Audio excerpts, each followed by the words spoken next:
Gold, trusted gold buyers. మీరు తాకట్టు పెట్టిన బంగారాన్ని విడిపించి ఈ రోజు ఉన్న మార్కెట్ ధరకు కొనబడను.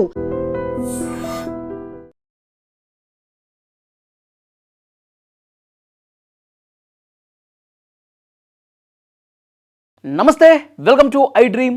నేను వలి. Pune businessman Ketan Agarwal murder కేసుకు సంబంధించి పోలీసులు సీరియస్గా ఇన్వెస్టిగేట్ చేస్తూ ఉన్నారు. పోలీసులు చేస్తున్నటువంటి ఇన్వెస్టిగేషన్లో రోజుకొక కొత్త విషయం వెలుగులోకి వస్తుంది. ఈ కేసుకు సంబంధించి ఇప్పటికే దేశవ్యాప్తంగా సంచలనం అయిపోయింది. చాలామందికి తెలుసు ఈ కేసు గురించి. ఇతను పూణే బిజినెస్ మ్యాన్, చనిపోయినటువంటి వ్యక్తి కేతన్ అగర్వాల్. చంపినటువంటి దుర్మార్గులు, ద్రోహులు, వంచించి నమ్మించి మోసం చేసినటువంటి వ్యక్తులు వీళ్ళిద్దరు. సియా గోయల్, వీళ్ళిద్దరికి ఎంగేజ్మెంట్ అయిపోయింది. కేతన్ అగర్వాల్కి ఇవికి ఇతన్ని వదిలించుకోవడం కోసం పక్కా ప్లాన్తో ఒక కొండ మీదకి తీసుకెళ్ళి తోసేసి చంపేశారు సియా గోయల్. వీడు ఏమి ప్రియుడు చేతన్ చౌదరి. ఇప్పుడు ఈ కేసుకు సంబంధించి ఇన్వెస్టిగేట్ చేస్తూ ఉంటుంటే తెలిసినటువంటి విషయం ఏంటి అంటే, ఈమె పోలీసుల ముందు చెప్తా ఉంది. ఏముంటుంది? నాకు అసలు చంపటం ఇష్టం లేదు, అసలు నాకు చంపాలన్న ఉద్దేశం లేదు. ఈ చేతన్ చౌదరినే నన్ను బ్లాక్మెయిల్ చేశాడు, నన్ను ఇబ్బంది పెట్టాడు, నా మీద ఒత్తిడి తీసుకొచ్చాడు. ఏదో రకంగా అయినా సరే చేసి ఏది చేసైనా ఈ కేతన్ని లేకుండా చేయాలి, ఇతన్ని చంపాలని చెప్పి నా మీద ఒత్తిడి తీసుకొచ్చింది, నానా రకాలుగా బ్లాక్మెయిల్ చేసింది వీడే చేతన్ చౌదరి అని చెప్తా ఉంది. ఇప్పుడు పోలీసుల ముందు ఇదే విషయాలు చెప్తా ఉంది.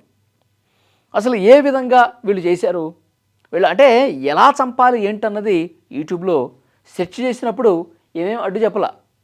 యూట్యూబ్లో సెర్చ్ చేసుకున్నారు. చంపే ముందు ఒక కెఫేకి వెళ్ళారు. అక్కడ గంటల కొద్దీ కూర్చొని మాట్లాడుకొని డిస్కస్ చేసుకున్నారు. అప్పుడు మాత్రం నో అని చెప్పలా. ఇప్పుడు పోలీసుల ముందు మాత్రం మాకే పాపం తెలియదు, వీడు ఒత్తిడి తీసుకొచ్చాడు, వీడు బ్లాక్మెయిల్ చేశాడు. ఏమంటుంది ఈవిడ? యాక్చువల్గా జూన్ 14వ తారీఖు వెళ్ళారండి. ఇప్పుడు చనిపోయే రోజు ఏదైతే జూన్ 18 అది, దానికి 4 రోజుల ముందే ఈ కేతను, సియా గోయలు ఒకసారి వెళ్ళారు. 4 రోజుల ముందు ఒకసారి వెళ్ళారు ఆ లోహగఢ్ కోటకి. అక్కడ ఫోటోషూటు జరిగింది, చాలా సరదాగా కనిపించారు. ఆ టైంలో ఒకసారి ఇదే ప్లాన్ అనుకుని తోసేసారండి. జూన్ 14నే తోసేసింది ఈ మహాతల్లి. కేతన్ అగర్వాల్ని జూన్ 14 తోసేసిన తర్వాత అక్కడ గడ్డి, చిన్న చిన్న మొక్కలు, పొదలు ఉంటాయి కదా, వాటిని పట్టుకుని అతను బతికిపోయాడు. ఏంటి అట్లా తోసేసావు అని చెప్పేసి అడిగితే ఈ మహాతల్లి ఏం చెప్పిందంటే, నీ కాలు దగ్గర నాకు పాములా కనిపించింది, పాము ఎక్కడ కాటేస్తుందని చెప్పి భయం వేసి వెంటనే నిన్ను తోసేసానని చెప్పి కవర్ చేసింది. ఎందుకంటే బతికి బయటకు వచ్చాడు కదా, పైకి వచ్చాడు కదా, దాన్ని ఆ విధంగా కవర్ చేసేసింది. పాపం అమాయకుడు కదా ఈ కేతన్ అగర్వాల్, పూణే బిజినెస్ మ్యాన్. ప్రతిదీ ఈజీగా నమ్మేస్తాడు. ఎందుకంటే ఈవిడ గారి మీద పిచ్చి ప్రేమ పెంచుకున్నాడు, పిచ్చ అభిమానం పెంచుకున్నాడు ఈవిడ మీద. ఇక నేను పెళ్లి చేసుకునే భార్య ఈవిడే, నా జీవితాంతం నా బెటర్ హాఫ్ ఈమె, నా జీవితాంతం తోడు ఉండేది ఈవిడే అని చెప్పి ఆ మైకంలో, ఆ ప్రేమలో, నవంబర్లో పెళ్ళి అవుతుంది కదా, ఇప్పుడు మరికొద్ది రోజుల్లో పెళ్లి చేసుకోబోతున్నారు కాబట్టి నా సర్వస్వం ఈవిడి గారే అని చెప్పి ఆ భ్రమలో ఉండిపోయాడు. అందుకే ఈమె ఏమి చెప్పినా నమ్మేసుకుంటూ పోయాడు. అక్కడ పాము వచ్చింది, నిన్ను ఎక్కడ కాటేస్తుందని చెప్పి భయం వేసి నేను తోసేసాను, నువ్వు లక్కీగా నువ్వు మరీ కింద పడిపోలేదు అని చెప్పి కవర్ చేస్తే నిజం అనుకుని నమ్మినటువంటి అమాయకుడు పాపం ఈ కేతన్ అగర్వాల్. ఇప్పుడు ఈమె పోలీసుల ముందు చెప్పినటువంటి విషయాలే మీకు చెప్తా ఉన్నాను. అప్పుడు వీడు ఆ తర్వాత రోజు బ్లాక్మెయిల్ చేశాడంట. ఏంటి నువ్వు అట్లా చేసావు, నువ్వు ఎందుకు గట్టిగా తోయలేకపోయావు, ఎందుకు నువ్వు చంపలేకపోయావు? బాబు అసలు నా వల్ల కాదు, నేను చేయలేను, నేను మర్డర్ చేయటం అంటే నా వల్ల కాదు, నేను తొయ్యలేను అని చెప్పేసి అంటే, ఇప్పుడు ఒక్కసారి తోసేసావు కదా నువ్వు, ఈ విషయం చెప్తా, ఈ కేతన్కి ఈ విషయం చెప్పేస్తా, మీ ఇంట్లో వాళ్ళకి చెప్పేస్తా అని చెప్పి బెదిరించాడంట. ఈ వీడిగారు పోలీసులకు ఇప్పుడు చెప్పడం, ఒకసారి అట్లా బెదిరించాడంట. లేదు ఇంకా నా వల్ల కాదని చెప్పి ఈమె గట్టిగా చెప్తే వీడు అన్నాడంట, మరిద్దరం కలుసున్న ఫోటోలు, వీడియోలు ఉన్నాయిగా, మరిద్దరం చాలా సాయంత్రం సమయాల్లో మాట్లాడుకున్నటువంటి చాటింగ్స్ ఉన్నాయిగా, అవి బయట పెట్టమంటావా? మన ఫోటోలు, వీడియోలు మీ ఇంట్లో వాళ్ళకి పెట్టమంటావా? ఈ కేతన్కి పంపించమంటావా? ఇట్లా ఈ రకంగా బ్లాక్మెయిల్ చేసి, ఒత్తిడికి గురి చేసి కేతన్ని మళ్ళొకసారి ఆ లోహగడ్డ కోటకు తీసుకొచ్చేలా చేసి మళ్ళొకసారి ప్రయత్నం చేసి సియా గోయల్ ద్వారా ఈ కేతన్ని చంపించాడు అని ఇప్పుడు ఈవిడ గారు పోలీసులు చెప్తుంది. మొత్తం ఇన్వెస్టిగేట్ చేస్తూ ఉన్నారండి పోలీసులు ఏది చెప్తే అది నమ్మరు కదా. ఇంకా క్లియర్గా ఈమెకి ఎంత ఇంటెన్షన్ ఉంది కేతన్ని చంపాలని, వీడు ఏమాత్రం ప్రెజర్ చేశాడు, ఇవన్నీ కూడా విచారణ చేస్తూ ఉన్నారు. సీసీ కెమెరాలు, ఫుటేజ్లు, వీళ్ళ బ్యాంక్ అకౌంట్లు, వీళ్ళ చాటింగ్స్ అన్నీ కూడా క్లియర్గా తెప్పించుకొని చూస్తూ ఉన్నారు.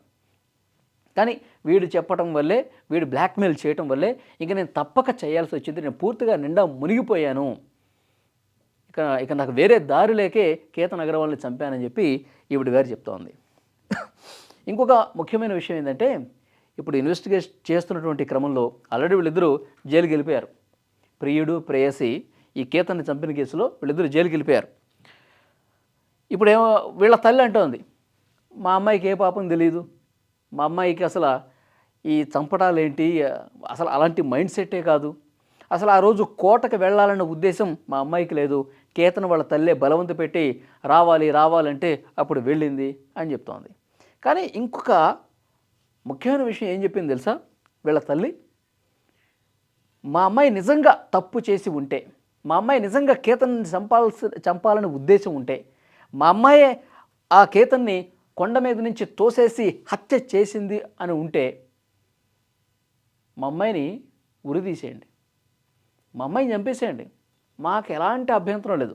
నిజంగా మా అమ్మాయి అలాంటి క్రూరురాలైతే చంపేసేయండి, అలాంటి అమ్మాయి మాకు వద్దు అని క్లియర్గా చెప్పేసింది వీళ్ళ తల్లి కూడా. లేదంటే మీరు ఈమె హత్య చేసిందని తేలితే ఉరేనా తీయండి, లేదంటే గనక ఎక్కడైతే కేతన్ అగర్వాల్ ఏ కొండ మీద నుంచి అయితే కింద పడి చనిపోయాడో అదే ప్రాంతం నుంచి, అదే లోహగడ్డ కోటకి తీసుకెళ్ళి కేతన్ ఎక్కడి నుంచి అయితే జారిపడ్డాడో అక్కడి నుంచి ఈమెను తోసేయండి. సియా గోయల్ మా అమ్మాయిని అక్కడి నుంచి తోసేయండి, కేతన్ లాగానే ఈమె కూడా చనిపోవాలి అని సొంత తల్లి పోలీసుల ముందు చెప్పింది. అంటే ఫ్యామిలీ మెంబర్స్ కూడా ఎవరు జీర్ణించుకోలేకపోతున్నారు. ఇంత దుర్మార్గంగా ప్రవర్తించిందా, ఇంత దారుణంగా ఇలాంటి criminal mindset, psycho mind సెట్తో వాళ్ళ అమ్మాయిలు ఉన్నారా అని చెప్పి సొంత కుటుంబ సభ్యులే చేదరించుకునే పరిస్థితి ఉంది. ఒకవైపేమో మా అమ్మాయికి అసలు అలాంటి ఉద్దేశాలు లేవని చెప్తున్నారు, ఒకవేళ ఈమె తప్పు చేసింది తెలితే చంపేయండి అని కూడా చెప్తా ఉన్నారు. సో చూడాలి ఇంకా ఈ కేసులో ఇంకెన్ని ఇన్వెస్టిగేషన్లో ఇంకా ఎలాంటి కొత్త విషయాలు బయటకు వస్తాయన్నది. కానీ చాలా దుర్మార్గం అండి, అమ్మాయిలు ఎలా ఆలోచిస్తూ ఉన్నారు. ఒకరిని వదిలించుకోవాలంటే ఇంకా చంపటం తప్ప వేరే మార్గం లేదని చెప్పి ఇట్లా ఇంత నేర ప్రవృత్తి వాళ్ళ మైండ్లోకి ఎలా వచ్చేస్తుందో అర్థం కావట్లా. చాలామంది బ్యాచులర్స్ కూడా ఇక పెళ్లి చేసుకోవాలంటే భయపడే పరిస్థితికి వచ్చింది.